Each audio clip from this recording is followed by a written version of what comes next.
Hey guys, welcome back to some more AFK Arena. Today we're back over on the YouTube account and I'm going to be sharing with you a guide that Manuel put together. And it's kind of crazy because when it comes to data and when it comes to analytics within AFK Arena, there is a ton of stuff when it comes to building out heroes, when it comes to building out beasts, exactly how you need to build them. And this is a guide that is kind of a compilation of everything you need for those meta heroes, looking at a tier list, looking at utility, also looking at the beast. So let's hop over, guys, and take a look at exactly what this does look like. So here is the guide. Again, big shout out to Manuel. I know I've been meaning to cover this for a couple days now and definitely wanted to break this down, but you can see this is a usage tier list investment, 628. So this has been updated just a couple days ago. Well, actually just today, he updated it looking at the date. So let's break this down a little bit. And I know it might be a little bit harder to see because I can't zoom in very easily, but I want to break this down. So looking on the top left, at our SSS, these are the top tier Draconic heroes that we have right now. Looking at, we have Skyland in here and we do have Lan. Now, when it comes to the heroes, Lan is still an absolute priority. You can see an S40 right on there. And then looking at Skyland has the S40, the E85 with the attack, breaking down the Draconic heroes. Now, looking at the Awakened heroes in that SSS tier, you can see we have Envy, we have the Awakened version of Athelia, and we have the Awakened version of Thorin. Now, interesting enough in this build, like I said, this is all driven by data, which was absolutely crazy to see. The build in here and how this is kind of built out. And I want to run through everything we have. Now, you'll also note that over on the right, we do have our beasts. So looking at our S tier, in here, we do have the Owl, we do have the Panda Dumpty, we have the Treat Spectator, and then we do have the Fox Fatale in here as well. In the A tier, we have that Trickery chest, and then we have Aurelis. I think it's Aurelis, the little dragon right there. We have our Pelican down there, and then C and D tier. Now, some of the C tier, which I see in there, is the Slumbering Seal. Again, utility in a lot of different game modes. We know the Slumbering Seal is not seeing a lot of utility, short of the Treasure Scramble, where it is still best in slot, depending on the rotation. But it seems like there's a point where the seal has slowly made its way out of the Cursed Realm and the Nightmare Corridor. And then, of course, the D tier, not seeing a lot of play with Talisman or the Moth at all at this point. So let's continue with the tier list, guys.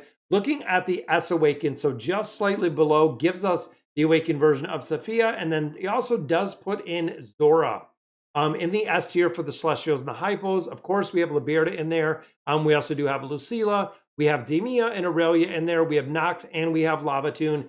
These are very, very high heroes within AFK Arena. And also the builds within here, the signature item, you can see the E65 focusing on the attack and the builds that we have in here for these specific heroes. And I do like how he breaks them down because then we have our dimensional heroes, which we still have Rem, we have Shuna, and we have Emilia in here, Rimuru in here. And then, of course, we have Marcio and we have Laios being an absolute priority when it comes to the build. The S-Dragon heroes in here looking at Melion, looking at Valfira, and also looking at Scion, absolutely big heroes to build. Then we get into the S faction. So these are the primary heroes within the faction themselves. We have Jerome in here, we have Mishka, we have Randy, we have Naruko, and we have Tamris in here as some of the top performing heroes. Now, unfortunately, as we sit today, it doesn't seem like there's a lot of utility when it comes to those primary faction heroes short of the tower. And I also feel like Alvida should definitely be in there. She's pretty broken overall with the build, and I do like exactly how she works. Getting into the A tier here, we do have Shimira, and then we have Leica, we have Lucius, Iran, and we also do have Gavus. Again, you can notice a lot of these do require that plus 40 signature items to really shine that we have in here on the E8 or 65. Now, if you're trying to min-max, you can even do the 67 or the 68, depending on the build and depending exactly where they are. But of course, when you start going above the plus 40 signature item, or when you start going above that 60 engraving, it starts exponentially getting a lot more expensive when it comes to the build of these heroes. So looking at the Celestial Hypos, we do have Chad in here. A faction, we go right back into Palmer, and we also go in here for Adrian Elise. Draconic heroes in that A faction, we have Leviathan. Again, Leviathan as a tank with the shielding ability, the buffing ability, really coming in and having a lot of utility in different game modes. Then we get into the B tier. Now, these, of course, we're looking at Halia right here. We do have our king right here, which I always forget his name for whatever reason. But looking at the B faction, we do have Ivan in here, and we do have Silas falling in. C tier, we have our Draconic Heroes again. You can see we are starting to lose a little bit of ground when it comes to Hildwyn, but we do have Nyla in here and Kregor. And then, of course, in the C Awakened, we do have Eugene in here and Matria, still seeing, again, a little bit of utility. Same with Amelia down here. Now, Celestials and Hypos, you can see we have the twins down here. Also, Ulna. Now, when it comes to the Treasure Scramble, Ulna is still super broken in formations, just because she gives that immunity to that other hero, making a really, really big difference.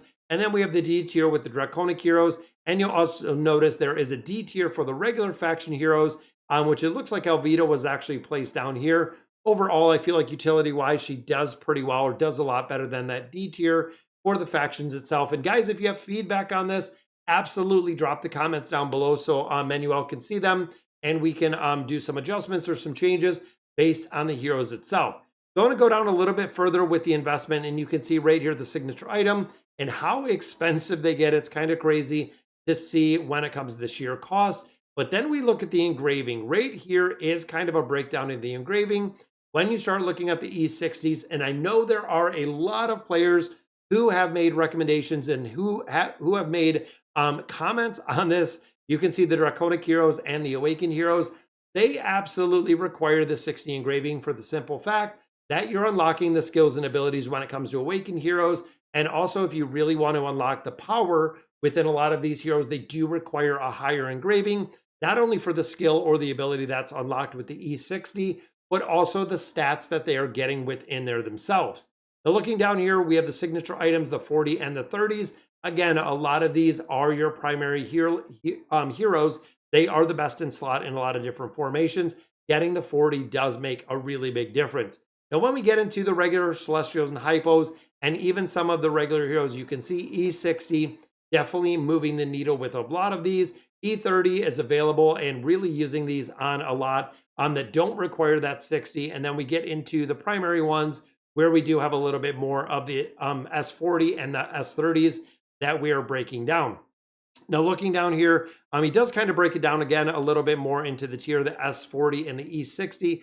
With the majority of these, you can notice that land a little bit less with the engraving in there, and then just breaking it down with, again, a crazy amount of data to where almost the minimum for a majority of these are either going to be that signature item 30 or that 40, and then, of course, breaking it down to either the E60 or the E30, depending specifically on the heroes that we have within the tier list itself. So again, guys, it's a crazy amount of data that we have in here. And thank you so much. And a big shout out again to Manuel for putting all of this together. It is very cool to see. So guys, that's going to do it for today's video. Let me know in the comments what you guys think. And as always, thank you guys for watching.